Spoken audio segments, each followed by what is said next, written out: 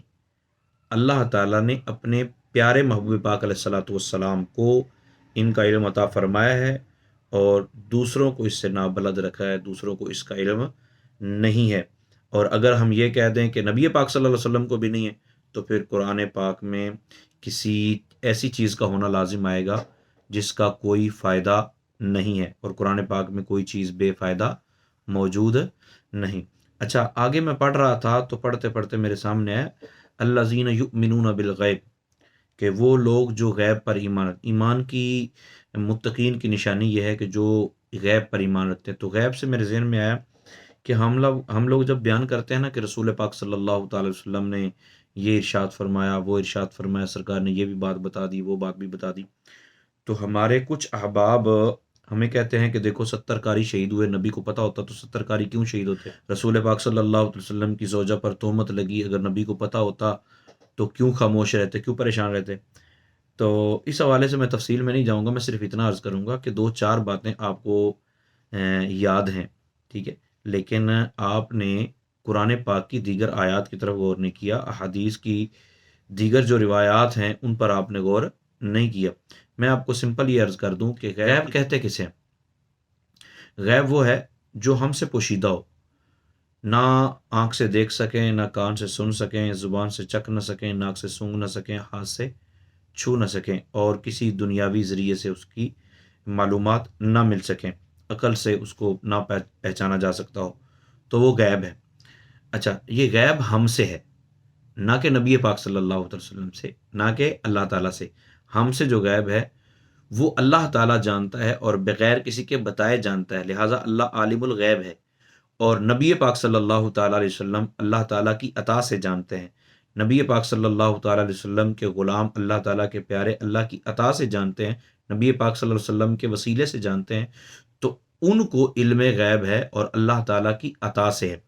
تو غیب کی ہوتی ہے 2 قسمیں۔ اگر کوئی یہ کہتا ہے نا کہ غیب جی وہ ہے جب نبی پاک صلی اللہ علیہ وسلم کو پتہ چل گیا تو پھر غیب کا ہے کرا، کیونکہ یہ بھی اعتراض ہوتا ہے، جب نبی کو پتہ چل گیا تو پھر غیب تو نہ رہا۔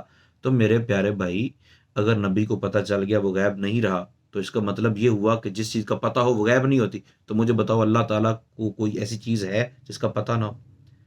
یقیناً آپ کا جواب ہوگا کہ نہیں، ایسی کوئی چیز نہیں ہے جس کا اللہ کو پتہ نہ ہو۔